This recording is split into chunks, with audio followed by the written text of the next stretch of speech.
Having recently reviewed the Audi Q6 e-tron, I was curious to see how the Macan Electric would compare. Is it simply an Audi in disguise with a Porsche badge? Well, we'll be finding out. Now, at the time of filming and in the UK, the Macan Electric is available in 4 trims. You've got the entry-level model that starts from £68,000, the 4 Electric that can be found for £71,000, the 4S Electric that can be found for £76,000, and then the Macan Turbo, which we have on review, that starts from a whopping £96,000. So in this video, we're going to see if it's actually worth its price tag and of course how it compares to its Audi sibling. So let's kick off this review and talk about performance. Now you've got a few different models to choose from. First off, the entry-level model has got a rear-wheel drive configuration only, and it outputs 250 kilowatts of power or 335 horsepower. It goes up to 265 kilowatts of power or 355 horsepower with launch control, giving you 563 Newton meters of torque. It's claimed to go from 0 to 60 miles an hour in 5.4 seconds and has a top speed of 137 miles an hour. Now the Macan 4 Electric has got an all-wheel drive configuration instead, outputting 285 kilowatts of power or 382 horsepower or 300 kilowatts of power or 402 horsepower with launch control. You've got a whopping 650 Newton meters of torque and a claimed 0 to 60 miles an hour in 4.9 seconds. Now the Macan 4S Electric goes a step further because it still operates on an all-wheel drive configuration that outputs 330 kilowatts of power or 442 horsepower or 380 kilowatts of power and 509 horsepower with launch control. Here you've got 820 Newton meters of torque to play around with a claimed 0 to 60 in 3.9 seconds and a top speed that increases to 149 miles an hour. Now, if you want the utmost performance, you'll want to go for the Turbo Electric, which is on review. Here you've got an all-wheel drive system which outputs 430 kilowatts of power or 576 horsepower or 470 kilowatts of power and 630 horsepower with launch control. Here you have got a ridiculous 1,130 Newton meters of torque with a claimed 0 to 60 mile an hour time of 3.1 seconds and a top speed of 161 miles an hour. Now using RaceLogic's Performance Box Touch, I had it tested from 0 to 20 miles an hour in 1.13 seconds, 0 to 30 miles an hour in 1.51 seconds, 0 to 60 miles an hour in 3.16 seconds, so indeed very close to the manufacturer's claim, and 50 to 70 miles an hour in 1.47 seconds. I also recorded a peak acceleration of 1.09 G. Now yes indeed, the Macan Turbo Electric is an absolute weapon on the road. Putting your foot down and indeed initiating launch control will set your head flying back to the headrest. Now with all that performance and Porsche's pedigree, it's no surprise that braking performance has to be emphasized. And yes indeed, as standard, you've got a 4-piston setup at the front with a combination floating caliper system at the rear. Now to be more specific, as standard you have got 350mm by 30mm front disc brakes, while at the rear you've got 350 by 34mm discs. Now this moves up at the front within the Macan 4S to 375 by 36mm with 6-piston setup, while the turbo goes even further with 400mm by 38mm. What I can say is that the stopping power of the Macan Electric, despite its overall size and weight, is absolutely spectacularly good and puts a lot of other SUVs to complete shame. Now another really important factor when it comes to looking at the Macan Electric is when it comes to its handling characteristics. Now I was actually a little bit afraid while driving it because I thought potentially the manufacturer would have kind of swayed away from its DNA, but thankfully that is not the case. Yes indeed, Porsche fans rejoice that when you sit in this electric SUV, you're not going to feel disconnected with the front axle. Sure enough, it's not going to compete with more sportier petrol models, but in the all-electric market, I think it's the best handling SUV out there on the market, and goes toe-to-toe with its sibling, the Audi Q6, is better than the likes of the Audi Q8 and, for example, the BMW iX1 and iX2, which I really do love driving, but the Macan Electric really does take the cake. Now this is all very much emphasized specifically when you go on the Sport and Sport Plus modes. As a reminder, I'm driving the turbo model and it's got the adaptive suspension, and therefore everything just lowers up a bit and just gives you a bit more connection with the road that's under you. Sure enough, it might not be that comfortable to drive, specifically if you're going around winding country routes that aren't exactly the smoothest in the world, but here you will actually feel even more engaged with the vehicle itself and will just give you a sense of joyousness.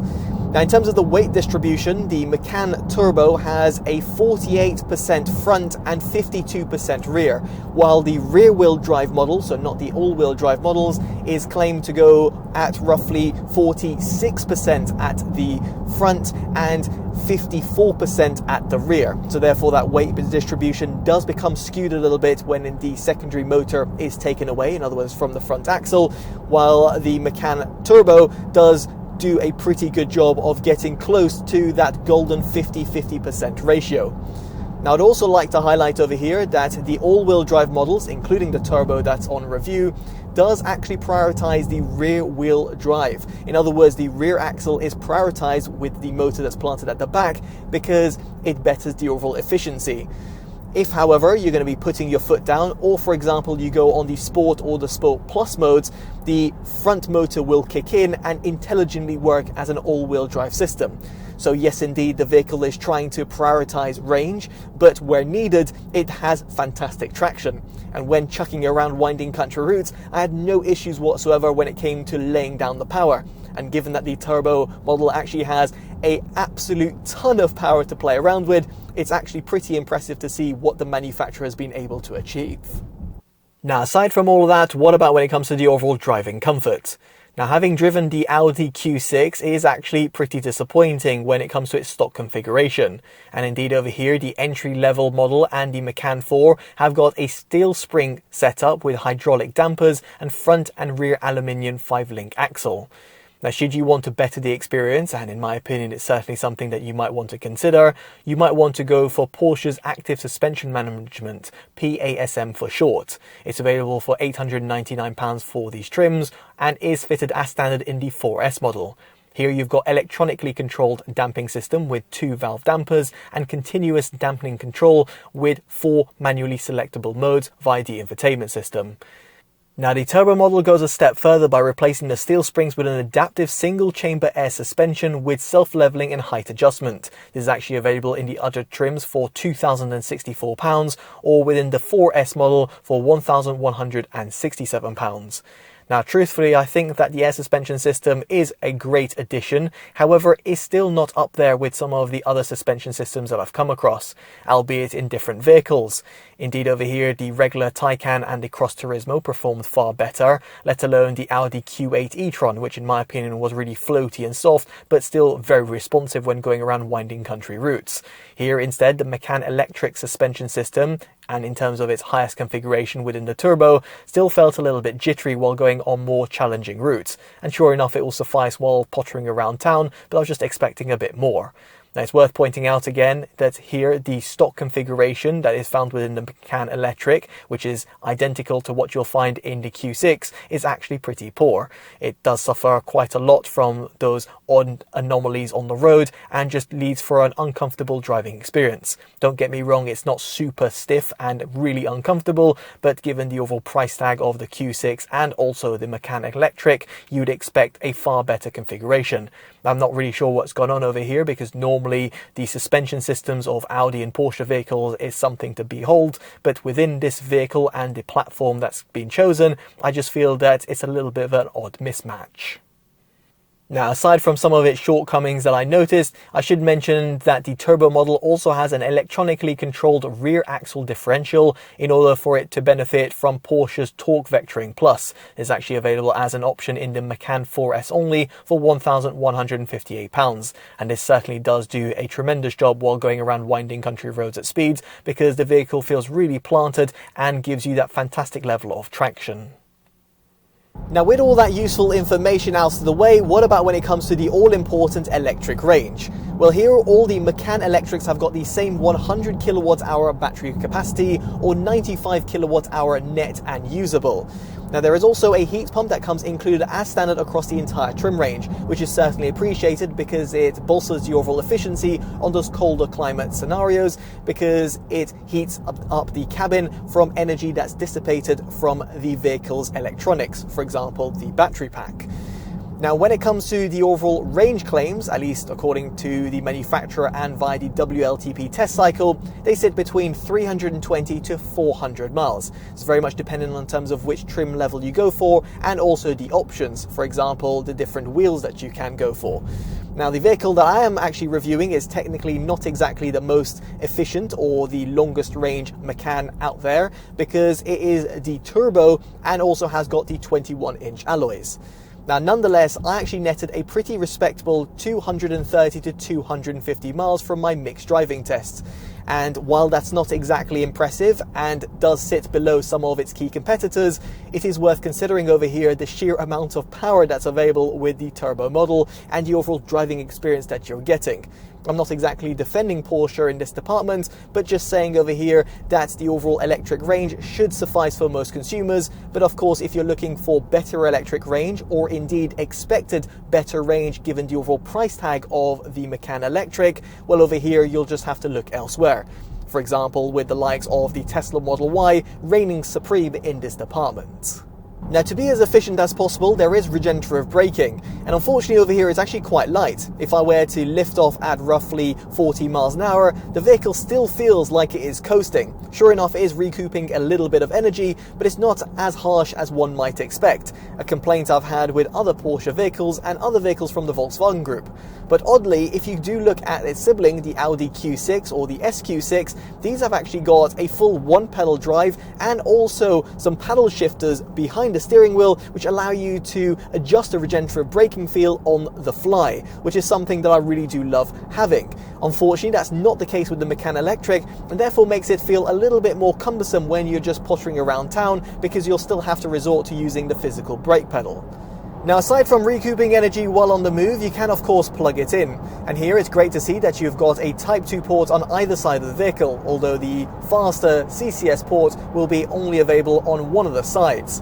Furthermore, I should point out that the charging flap is no longer electronically operated like you'd find on the regular Taycan model. As a result, over here, if you do want that, then you have to splash out some extra cash. Not something that really bothers me in the slightest, but I just thought to highlight it. Now, via CCS port, you'll be able to attain up to 270 kilowatts of input. And that means if you do find an appropriate DC rapid charger, you'll be able to go from 10 to 80% in a mere 21 minutes.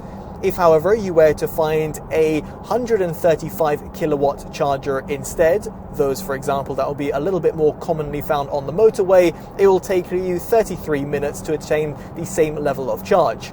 Now, the vehicle does come fitted as standard with an 11 kilowatt onboard charger, therefore allowing you to benefit from 3-phase power supply.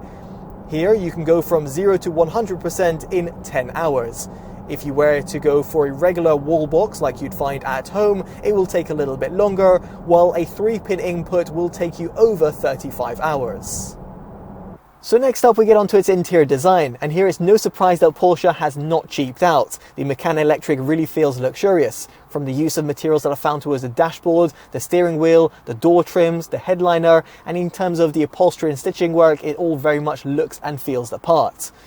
Furthermore, it's also nice to see that you've got an LED light that wraps around the vehicle, and this actually does serve a purpose and can be customized as well.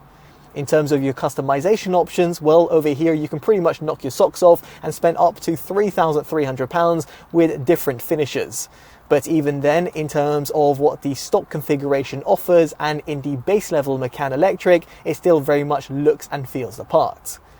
Now, elsewhere, you have also got physical buttons and dials that are found on the steering wheel, physical stalks, and yes, Tesla, I'm looking at you, and then also a few physical buttons that are found towards the center console. Now, these are actually your dedicated climate controls, and you've also got a oversized volume wheel, which does exactly what it says on the tin and has also got a clicky feel to it, making it feel a little bit more premium. Now, the climate controls are certainly appreciated because it allows you to quickly adjust the temperature or, for example, the fan speed. Although I do have a little point to make, is that if you were to go on the off switch, which is next to the AC, it doesn't actually switch off your climate controls. Instead, you'll have to go on the climate menu and then disable it via the infotainment system. I'm not sure if this is a bug or an oversight or something that I'm completely missing, but off should actually mean off, but unfortunately that's not the case. Now, apart from that, we do have to talk about the infotainment system itself. And here you've got a 10.9 inch size, and you've also got a secondary 10.9 inch display that can be added to the passenger. This, however, will set you back a whopping £1,112. This can be useful, for example, for providing extra entertainment to the front occupant. Now, concentrating, however, on the main display, it is very responsive and provides you a very intuitive feel. It is also nice to see that you've got Android Automotive OS that is natively baked in. And yes, it does also support Android Auto and Apple CarPlay, both over a wired and wireless transmission. I had no issues whatsoever while using my Android smartphone. It is worth considering, however, that it is actually relatively narrow, and therefore when it comes to displaying certain information, it can be a little bit hard to see, especially if you do consider some of its competitors and even its sibling, the Audi Q6, offering a larger screen, making it a lot more practical and usable on a day-to-day basis. Now, as for the instrument cluster, you have got a curved 12.6 inch display. It's very vivid and provides you all the key information that you want and can be customized to a certain degree, which is certainly appreciated. Now, if you want an extension to this, you have to splash out £1,684 on the head-up display, which also integrates augmented reality. Now, in my opinion, it's among one of the best in the business, sharing the same one that can be found in the Audi Q6 or the SQ6. Not only will you find the traversing speed and the safety systems that are in operation, but it also integrates turn-based navigation, for example with the likes of Android Auto or indeed Apple CarPlay, and of course the built-in navigation system itself, but it'll also show certain arrows or safety things that you should be aware of while you are driving. And the way it actually does it while using augmented reality is something that I've never seen before. And kudos over here to the Volkswagen Group for really nailing the head-up display. Now, another option that you might want to consider is the audio system, because as standard you've got a 10-speaker system that outputs 150 watts. The one I would suggest is the Bose audio upgrade that comes in at £917, and in fact this comes fitted as standard in the turbo model. This will give you 14 speakers including a subwoofer that outputs 710 watts. Now, the vehicle that I'm actually reviewing has got the Burmester audio system that has got 21 speakers including a two-way center system and a 400 watt subwoofer to output a staggering 1470 watts of power. This will cost you a pretty penny at £3,695 in all the models, apart from the turbo, which will set you back £2,778. Now, if you want a detailed audio review of the Macan Electric, make sure you check it up on your pop-up banner or by following the links down in the description below, because I go in a lot more detail as to what these audio systems actually provide and if the Burmester audio system is really worth that upgrade. Now, next up we get onto storage, and within the cabin, in my opinion, it's a little bit limited, specifically for an SUV. Nonetheless, you've got the glove box, which has been optimized for right-hand drive vehicles. Then towards the top of the center console, you'll find a small little retractable area which allows you to place a smartphone, and here there's a wireless charging bay that comes included across the entire trim range, which is certainly appreciated. Then further down you have got an open area which can be a little bit hard to access, but nonetheless you'll find a 12-volt socket and then the USB ports, and then a non-slip area which can be handy for placing small to medium-sized valuables. Then you've got two cup holders and then an area that's found underneath the center armrest. Now, as for the door bins, the front two will accommodate a 500ml bottle, while the rear two are unsurprisingly a little bit more limited. Then you've also got a pull-down armrest compartment that is found at the back, which also reveals two cup holders. Now, aside from storage within the cabin, what about when it comes to its boot capacity? Well, here you've got a pretty sizable 540 litres to play around with, or 1,348 litres if you drop down the seats. It should certainly suffice for your weekly shop or even for taking larger luggage. Now, it's worth mentioning over here that the underfloor compartment is taken up by the subwoofer with the Bose system, therefore reducing this figure by 60 litres or up to 68 litres with the Burmester audio system. And indeed, as the turbo model comes fitted as standard with the Bose audio system, it's got a lower claim of 480 litres and 1,288 litres. Now, nonetheless, it's actually still pretty practical. You've got an electric tailgate that comes fitted as standard across the entire trim range and a hatchback design. You've then got 40-20-40 rear split folding seats, which can also be dropped down from a release mechanism that's found in the boot, and then you've also got a flat loading bay. Better still, you've also got an 84-litre front capacity, which is actually pretty practical for taking your charging cables. It's worth noting over here that it's actually electronically opened and can be fully opened via the infotainment system. However, to close it, you'll still have to do this manually. Now, if you want to expand storage, you can fit a roof rack where you've got 75 kilograms of roof capacity, while in terms of towing capacity, it's rated at 750 kilograms for unbrake trailers and a whopping 2,000 kilograms for brake trailers. So moving swiftly on, let's talk about seating comfort. And here, the seats themselves are all accommodating and soft. Although it's worth mentioning that when it comes to headroom and legroom, at the front it's a non-issue, while at the rear it's actually quite problematic, specifically if you're a taller individual. As someone who's just under 6 foot, I found it to be a bit of a squeeze, both in terms of legroom and the positioning of how the seats are, and therefore making them a little bit uncomfortable on your quad muscles, and also when it comes to the overall headroom, namely if you're sat in the middle. Indeed, over here, the manufacturer has not fully optimized the rear footwell design, and due to the somewhat protruding center console, it means that it does take away from the overall legroom as well. Truthfully, when it comes to an SUV, I would have expected better optimization, but alas, that's not the case. Now, furthermore, it's actually quite disappointing that as standard, you've only got 8-way electronic seats at the front. If, however, you want 14-way comfort seats or an 18-way sport seat, you'll have to go for the turbo model. This is optional in the other trims for £899 and £1,139 respectively. Furthermore, if you do want to add a ventilation function, it's an additional £704, while a massage function comes in at £1,176. As for rear seat heating, you'll have to add an additional £324, and as for the panoramic roof, it's £1,283. So yes, there's an option for everything, but truthfully here, given the overall price tag of the Macan Electric, one might have expected some of these features to come included as standard, but alas, that's not the case. Speaking about personalization options, this brings me on to its exterior design. And here you've got 20-inch alloys that come fitted as standard, but you can go up to 22-inch alloys with a variety of different styles, which range from £890 to a whopping £6,105. As for the colour, it comes as standard in white or black, but the other colour options range between £741 and a ridiculous £7,536. In case you're wondering, this is a pictured copper ruby metallic with the 22-inch Macan exclusive design wheels.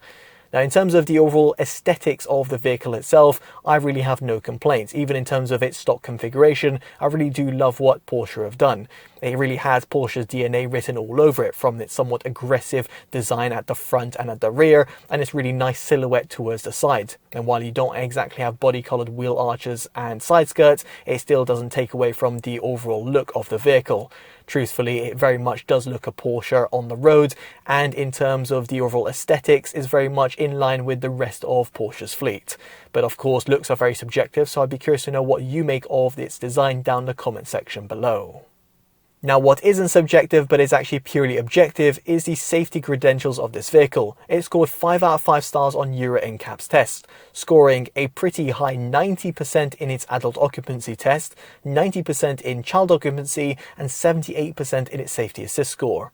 There's also a plethora of driver assistance systems that come featured as standard across the entire trim range. You've got emergency braking function, emergency stop function, turn assist, intersection assist, distance warning, evasion assist, traffic sign recognition, driver attention warning, lane keeping assist including steering correction, lane change assist, turn assist, adaptive speed limiter, and cruise control. Yes, indeed, it's great to see all of these included as standard. Furthermore, you can actually disable some of these features each time you power on the vehicle, because they can become re-enabled every single time by pre-configuring a button that's found on the steering wheel. Handy, for example, for disabling the speed limit warning. You have also got a few shortcuts that can be accessed via the infotainment system, making it easy to disable some of the features as well. Although it is disappointing that adaptive cruise control is an optional extra, coming at £509. while the step up from that is the Porsche InnoDrive with active lane keeping system, in other words steering support, and this will set you back £1,250. Again, given the overall price tag of the vehicle, one might expect these come to fitted as standard, but unfortunately that's not the case.